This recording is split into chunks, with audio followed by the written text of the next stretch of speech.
Hello, my name is Rich Howard, owner of Architectural Builder Supply, and this video is to bring you a closer look at the Bommer 7512-633 Louver door gravity pivot non-hold open. And this 7512 is representative of the fact that it is a double-acting louver door pivot, or a cafe door, doesn't have to be louver, non-hold open in a satin brass finish. And here it is. It's comprised of several different parts, and I'm going to show you them all one at a time. Let's start with the top. The top is going to have this jam bracket, as you can see. And per the picture, and by the way, there's a link below this video to the template and instructions, and those are important to refer to, as obviously as you're installing this material. Having installed these several times, I probably won't refer to them often in this video, but here we go. So the top jam bracket, this would mount to the frame. Then your top door portion with the pivot stud in it, and would look like this. It would look like that actually when it was installed and the door was in the closed position, but we'll discuss that in a moment. You're going to have your bottom assembly, which is going to consist of the frame portion and then the door portion. And that's that cut on this piece of material that's here. And I'm tempted to say that it's some sort of very high density plastic. Has a compatible part in the bottom of it, such that when the door is opened,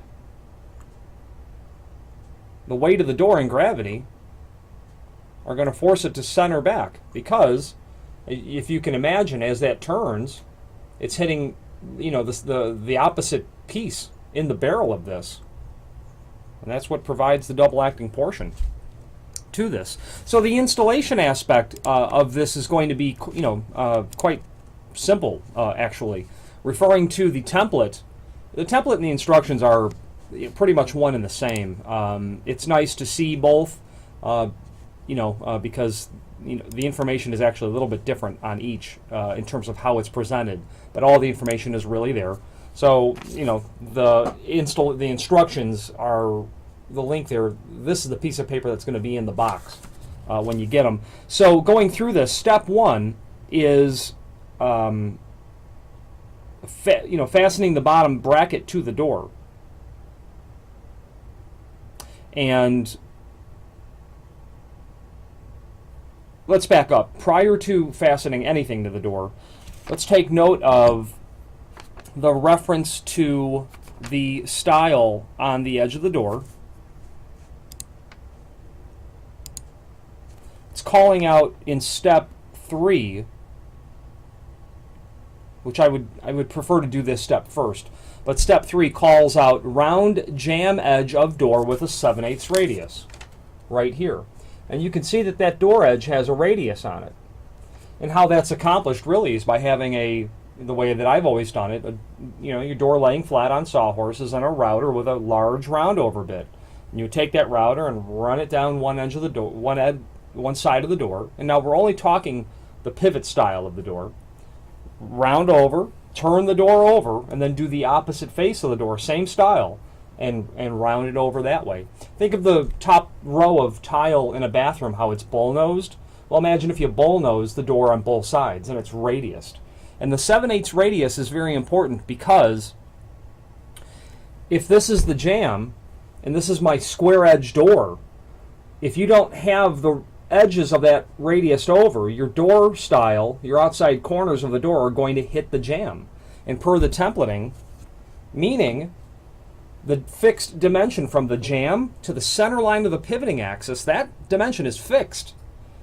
So you've got to radius the door style, unless your door is extremely thin, which I would imagine 3/4 is the minimum. No, 7/8 is the minimum door thickness. So what they're saying is your door radius of 7/8, your radius can't be any larger than half of the door thickness. Here's what I mean. If you've got a 7/8 radius, okay, that means that you can safely accommodate a door that's 1.75 inches thick, and the maximum door thickness on this is actually 1 5/8. So with a 7/8 radius, you'll always be okay. The radius, if the radius were to be larger than half of the door thickness, the door would not have enough curve on it, so to speak. It wouldn't be a tight enough radius or cut on the door. It would open up further before the stile would hit, but it wouldn't be able to open up correctly because the radius was too small. Or what I mean to say is it was too gradual of a radius. Okay, you'd have to have a tighter radius for that to work. So step 3, after you've accomplished the radius on the door edge, in my opinion, and typically you know it's very typical to do that on the opposite side of the door as well, on the other side style, depending on how tight you want the radius or the clearance, pardon me, between the jamb and the edge of the door to be. With a 7/8 radius, your margin between the edge of the door and the jamb, I believe, is about 5/32. Yes, it is. Which is shown on the template. A 5/32 clearance is, that's 1/8 of an inch basically. So it's a very tight margin, which is really nice. There's really no way to get around radiusing the door edge because you can't cheat the hardware. You can't create a larger margin between the edge of the jamb, or the edge of the door and the jamb, unless you were to pad the hardware off the jamb for some reason. You'll have to radius this stuff. So no problem there. 5/32 clearance is what you'll end up accomplishing, and you can do that on the other side as well. But keep in mind, your frame opening and your net door size and your two margins all have to equal. So if you've got a 36-inch opening, frame opening, and you know that your margin is going to be 5/32 of an inch, let's just say that it's at 1/8 of an inch, okay, you've got to then add your clearance on the other side, and let's say that that's also 1/8 of an inch. So now you're at a 35 3/4 door, but it'd be a little bit less, more like 35 11/16. Could be your maximum door width. So keep that in mind when you're getting your door ready. And then it complicates it even further if you're dealing with a pair of doors, because now you've got the ability for these two doors to come in contact with each other. So you'll need to calculate, if you're radiusing the stiles of a pair of doors, how much margin to leave there. If you're going to radius both stiles, then you can still get away with your 5/32 clearance because those doors are radius. They're not going to come in contact with each other. The template is different from the instructions in that the template shows the bottom assembly as either mounted flush to the bottom of the door or notching out the bottom of the door,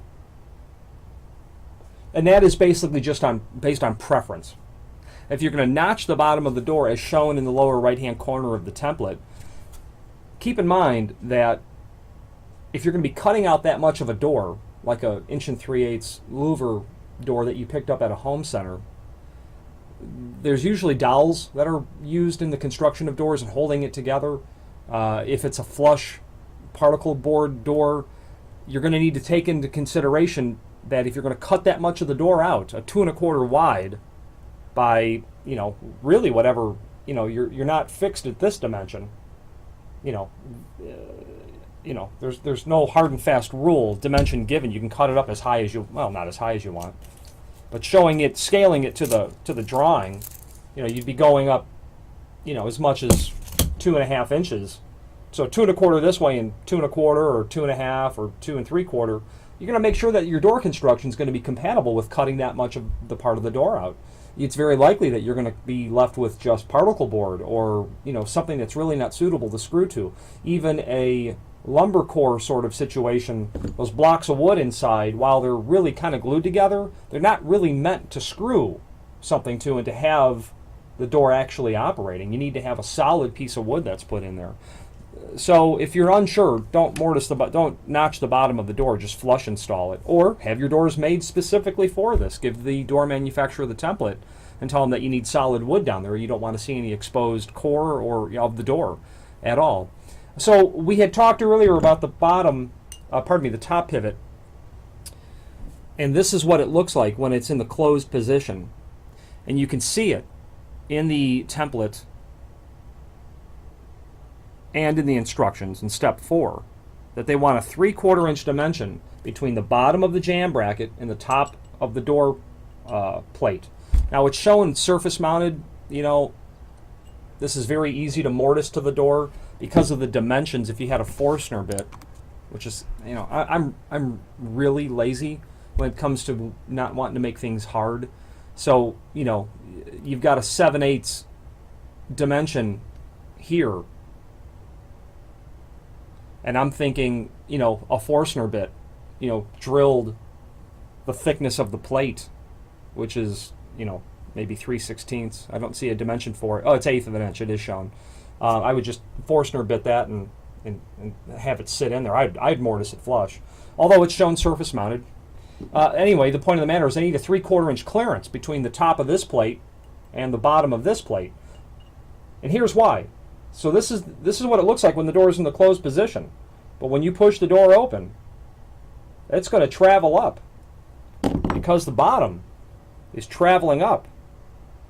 You've got to allow clearance for this guy to go up and do his thing. Don't install the pivot such that it's like this. Your door won't open. You're going to have to leave that 3/4 inch clearance there. So that's quite obvious when you get into doing it. 5/8 travel is why that's the case. Reviewing the remainder of the paperwork, I don't see anything that I think should be pointed out, except to say that that this model is available in a hold open version, which would be adding an H to the end of the part number. Up to 50-pound doors. Okay. Maximum door width 30 inch is what Bommer says. Okay, and it's available in several different finishes as well. So you can get it different colors, and you can get it in hold open, which all that really happens there is that there's a flattened portion to this cut on both of these pieces, so that you can push the door, get it to 90, and it'll just stay there until you push it back, and then gravity will take over. Very good quality product made by a really good quality company. Last thing I want to show you is the logo that's on the pivot. Bommer, made in USA, a fact that Bommer is quite proud of, as am I to represent them. If you have any questions on the Bommer 7512-633, louver door gravity pivot, non-hold open in a satin brass finish, or any other Bommer product, please feel free to reach out to us. Thank you.